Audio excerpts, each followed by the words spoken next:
Here's the truth. There's meetings, and then there's the right meetings. The kind that take companies from 0 to 7 figures. Not by chance, but by design. And these aren't your average sit-downs. These are meetings that build empires. 11 of our companies, to be exact. And they didn't get there by guessing. What if I told you that meetings aren't just about productivity? They're the secret to scaling fast, making bold moves, and getting actual results. And it's time to unlock the power of these meetings. Let's dive in.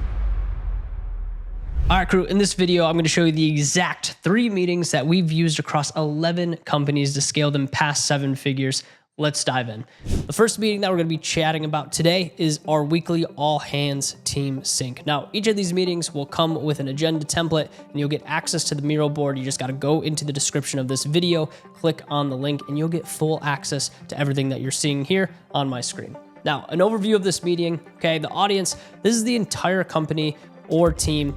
This can be cross-functional. So if you have a very large team, chances are you might have to segment these into pods or into different segments of the company. But if you guys are running, 15, 20 person companies, chances are you could still hold everyone inside of this one weekly meeting. Now, the frequency here is on a weekly. You can do these on Mondays. We've also done them on Fridays, and the duration is about 45 minutes, and that's adjustable based on the team size. We've had to do them up to an hour in the past just because the team size gets to a certain point where you just need that extra 15 minutes. Now, the facilitator here, we typically do this in a rotating fashion, and we can do it to a designated ops or team lead, but we have different people run this meeting every single week. Now, let's dive into the actual agenda template here. Relatively simple. The first 5 minutes, we're just doing wins and shout outs. This is sharing personal or professional highlights, building some of the morale, getting that energy up for the week, okay? And the owners of this is everyone. Everyone should bring their wins, their shout outs for the week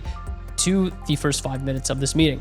Okay, from here, we have company headlines, typically led by the CEO, founder, could also be led by the COO when necessary, but brief company-wide updates, strategy shifts, new hires, performance call-outs, okay? Any company headlines CEO feels are necessary. From the minute 10 to 15, we're talking KPI and dashboard overview. Typically ops/finance will take this. Quick pulse on team-wide metrics, tailored by department focus. And then from there, we're getting into department highlights. These are going to be your department heads or maybe your pod leaders, 2 to 3 minutes per department. What's happening? What's coming up? Are there new onboardings? What are the needs from other people inside of these departments? Okay, just some quick department highlights. Then from there, priorities of the week. This is going to go back to the team leads or the department heads. Okay, this is going to be surface key projects. Okay, big goals or cross-functional asks. Keep it brief, keep it actionable. We don't want to spend too much time here.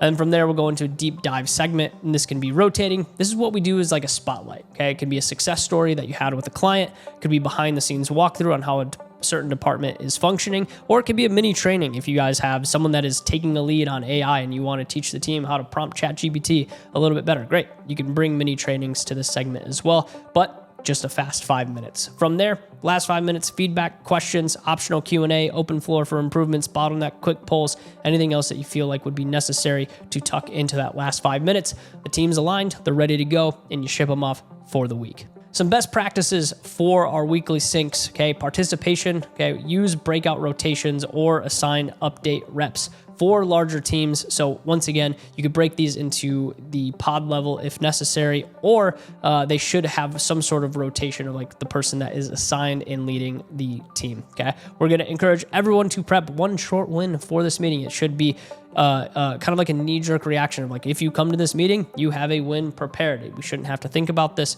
update this before actually joining.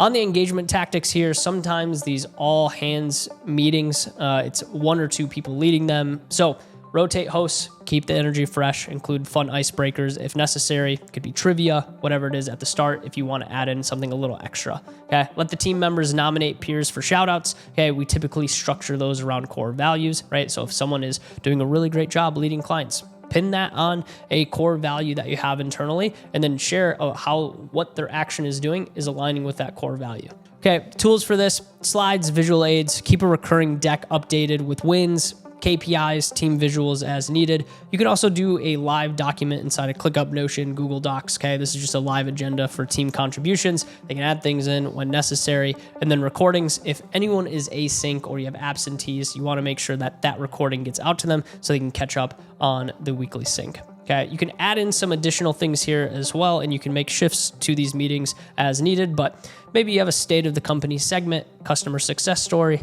ask me anything with the founder, right? You can add and shift these meetings as needed based off of what you actually need out of a weekly sync. All right, let's move over to the M60, or what we call our monthly 60. This is going to be our leadership team meeting every single month, and it's going to be an hour long, okay? Overview here, executive leadership team and department heads. Frequency is going to be on a monthly cadence. Duration is going to be 60 minutes. Adjustable based on team size. If you guys have more initiatives you want to tuck into this meeting structure, feel free to add to this, and you might have to extend the duration. Okay. Facilitator is typically led by the chief operating officer, ops manager, or chief of staff. Can be either person there. If you have a relatively small team, maybe it's the CEO or founder that is leading these meetings. Now, our agenda template laid out very similarly to the last meeting agenda here, but the first 5 minutes, we are simply going to cover wins, okay, across everyone that attends that meeting. So kick it off, one personal win. It could be team, professional, whatever it is. Use a round robin format to maintain a good pace. From there, we jump into team reports, typically led by the COO. Just 1 minute top line updates from each department head, key progress, bottlenecks. The facilitator will be the COO, but you're bringing in your team to give quick top line reports as needed. From there, we do a quick culture check-in. Okay, if you have head of HR, head of people, whatever it is, reflect on core values, culture pillars. If you have like an ethos or something that you want to review during this time, awesome. That's a really great time to put that in the spotlight. From there, we do something called our Hydra Creed and ethos, very similar to the culture check-in. Okay, CEO or some sort of rotating lead is going to be the owner of this. Okay, we reground the team in the mission and mindset. Okay, optional, you can pair this with a culture story of the week. Okay, this is a really great just opportunity to reinvigorate the team on where you guys are headed as a company and the mission that you have. Okay, at this point, we're about 20 minutes into the meeting. Okay, from 20 to 35, we do data and KPI review. A little bit longer for this segment because ops or like an analytics lead is going to go through review metrics across revenue, monthly recurring revenue, marketing, sales, fulfillment, right? There's a lot of different areas, and there's a breakdown below here that I'll run through to give you the exact data and KPIs you and your team should be running through. The last portion of the meeting is going to go through IDS, okay? Identify, discuss, and solve. Facilitator is either going to be the COO or some other team lead, okay? Tackle the month's top priority constraints across marketing, sales, fulfillment, HR, finance. We typically see that this is the part of the meeting that leaks over the most because it's really easy to get sidetracked, but I have some really good tactics that will help you keep things in order, and ideally you can get this done within 10 to 15 minutes. And then from there, strategic priority overviews, okay? Falling back on the CEO or COO, are we executing on what matters most? We can adjust based on fires, focus, or fast lanes as needed. And our last segment of the meeting is just going to be action items and accountability. Everyone is responsible for this, so we're just going to recap the discussion. We're going to assign the clear owners, timelines, deadlines that are associated with whatever impact items we are going to push forward for the month, and then we will end with any last closing thoughts. Now, let's zoom into the details and best practices of this type of meeting, because obviously just an agenda or loose structure probably isn't enough to give you all the information you need. So start and end time. Okay, we need to begin this meeting promptly. Set the tone for accountability. Have some sort of timekeeper to stick to the agenda. Preserve energy for problem solving. That way things aren't lingering too long. You can kind of keep to the agenda and keep pushing forward. If an additional meeting is needed, you guys can segment that of like who the discussion is around, or if you're IDSing on a specific constraint, you might have to have a separate meeting for this, but let's get it out on the table and then let's have discussions separately when needed. And then end with 2 to 3 minutes for action items and review, reflection. No rush goodbyes here. We are going to try and leave and make sure there is the stamp of approval on everyone. Everyone has their issues solved, and then we can move on to the next items of the day. Now, with this, we want to use a shared agenda. This should be prepared in advance. This is not something that we just come to the meeting and prepare live. This should have some pre-work involved in it. So we maintain a living agenda document. Once again, Notion, ClickUp, Google Docs, all very good for this. Ask any leaders that are involved, so any of the owners that you see inside of the agenda, okay, for key updates, KPIs, IDS topics, strategic concerns. They should be assigned this. You can assign it in a project management software, and then make sure that they come prepared to those meetings. This meeting, once again, is not to get prepared. Come prepared to the meeting so we can discuss and be more tactical. When you're running IDS, if you're not familiar with IDS, by the way, it's identify, discuss, and solve any constraints inside of the business. Treat them like a tactical strike, not necessarily just like some pie in the sky ideas that we're bringing to the meeting. Okay, so identify, discuss, solve in that order. Don't get stuck discussing the symptoms. Okay, aim for the root cause. Assign one owner and a deadline per solution before moving on. Limit 2 to 3 high leverage issues per session per person. Anything else gets documented for future review. You can put it in a backlog and you can bring it back up, but it should be the highest leverage things that are going to have the biggest impact in the business. From there, we want to make this metrics focused. Okay, metrics matter at the end of the day. So focus on insights, not just numbers, and ask what's working, what's lagging, what's the action we're taking here. Highlight trends over time and tie data back to the strategic goals. And then lastly, end with some clear action items. Recap what was decided, who's doing what by when, assign those owners in real time, and click up Notion or Slack. Now with this, we typically have some sort of data review segment inside of these monthly 60s. So I've laid out what we do for all of our data review. So we have revenue and projections, whether that's projected revenue, actual, projected monthly recurring revenue, actual MRR, and then year to date versus projected. So you guys can lay out your own revenue and projections there as needed. You can add, subtract, whatever you feel is most vital for your organization. We have marketing attribution as well. What kind of deal flow came in through LinkedIn, organic, paid ads, cold email, newsletter, anything that's unattributed. You can go ahead and add that in as well. From there, we have our organic marketing KPIs. For us, we track YouTube subs, net new subs, views, uploads for the entire week. And our creative director will bring those numbers each month to this meeting and make sure that the sheets are completely filled out. If you guys have any type of sales organization internally, okay, you might have setter KPIs, closer KPIs. I won't go into the details of those, but you guys can add in whatever KPIs you feel are most necessary. We have things like discovery calls booked, show rates, audit sessions booked, audit conversion percentage, okay, closer KPIs, offers made, offers closed, call close percentage, so on and so forth. And then lastly, we have some fulfillment KPIs as well: client retention, NPS scores, average time to first value, clients upsold, and clients saved. We all track those fulfillment metrics internally, but great part about this is department heads bring these specific data points to the meeting, so the CEO or COO doesn't have to track them down. It is expected from the heads of each department to bring these KPIs to this meeting. Now, this is a recurring structure, so this is something that is on our calendar for the first week of every month. So you guys can do this on the last week of every month. It doesn't really matter where you put it. Just make sure it's a recurring structure. It happens every 30 days inside of our organization.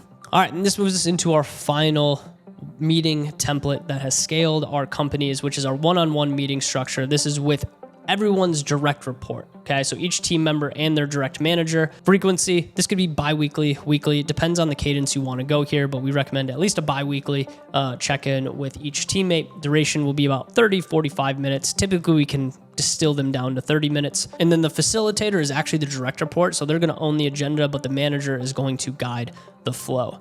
Typically, how we're laying these out, first 5 minutes, we just do a quick personal check-in. How are things going? Personally, professionally, build a little bit of rapport, not just diving into like the results only. So we do want to have that personal side of these one-on-ones. From there, any wins, any progress that they're making, right? Any KPIs that they are really succeeding in, we want to talk about those, okay? So celebrate the recent wins, progressing on any key initiatives inside of the company, just reinforcing some of that momentum. From there, KPIs and challenges, okay? So review metrics, deliverables, discuss any blockers or points that they're getting stuck, and then add in support where needed. This is a good opportunity for some coaching session. And then from there, we can move into career and growth. This is going to be led more by the manager. So development coaching, skills to build on, leadership opportunities, long-term goals that they might have inside of the organization. We're going to talk about that inside of the career and growth segment of this meeting. And then from there, we'll move into feedback exchange. This is a two-way feedback loop. So what's working, what needs improvement, any asks from each other at that point in time. This is a push and pull, so both people are going to be involved in this. And then lastly, any final action items and support that they might need. Confirm next steps, align on those expectations. What can I do to support you? It's a really great question to ask to kind of cap off the meeting.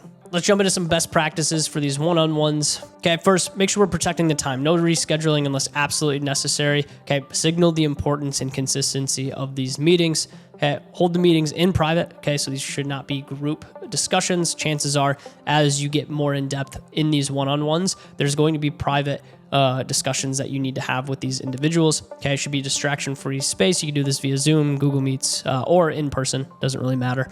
But just make sure it's a private discussion. Okay, the direct report does own the agenda, so use a recurring shared doc, Notion, Google Doc, or ClickUp, okay, that tracks past wins, issues, has space for new talking points, and includes KPI snapshots. And then make sure we coach, don't just manage. Okay, spend, ideally 50% of your time on actually coaching, development, getting clarity, not just status updates of like where things are at. And then make sure we're reviewing any KPIs as necessary to get context around what's going right, what's going wrong. Focus less on the data, but more on the story behind the data. It's nice to have the data to inform decisions, but ask, what does this trend kind of tell us? What's the obstacle for us to be able to hit this specific KPI? And lastly, make it human. Okay, remember birthdays, family updates, stress signals. Okay, we want to be human at the end of the day. People who feel seen are more likely to stay, grow, and lead others inside of your organization. And that's it. Those are the 3 meetings that we utilize inside of our companies on a regular basis. Would highly recommend implementing these ASAP if you're missing any of them. We try not to overcomplicate the meeting structures at all. They're relatively simple to deploy. That way there's no confusion on who owns what or what next steps actually look like. If you enjoyed this video, make sure you leave a like down below. Subscribe to the channel for more tactical information like these meeting structures, and we will see you guys in the next one. Peace.